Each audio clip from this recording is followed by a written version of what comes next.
আবদার করে দুলো ভাই আমি রেস্টুরেন্টে খেতে যাব, আমি ইকো পার্কে ঘুরতে যাব, আরো অনেক জায়গায় ঘুরতে যায়, অনেক জায়গায় খেতে যায়।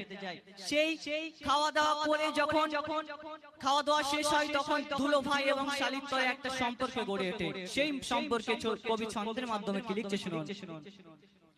দুলো ভাই থাকলে আরো ভালো হয়, বলে ভাই চলো না ইকো পার্কে যাই। দুলো ভাই থাকলে আরো ভালো হয়, বলে ভাই চলো না ইকো পার্কে যাই। আর কি করে, রেস্টুরেন্টে বসে তারা কত কিছু খায়, রেস্টুরেন্টে বসে তারা কত কিছু খায়। আর দুলো ভাই শালি তরে পাগল হয়ে যায়। এ যুগের নারীদের কথা শোনো না, শরিয়তের কথা তারা মেনে চলে না। এ যুগের নারীদের কথা শোনো না, শরিয়তের কথা তারা মেনে চলে না।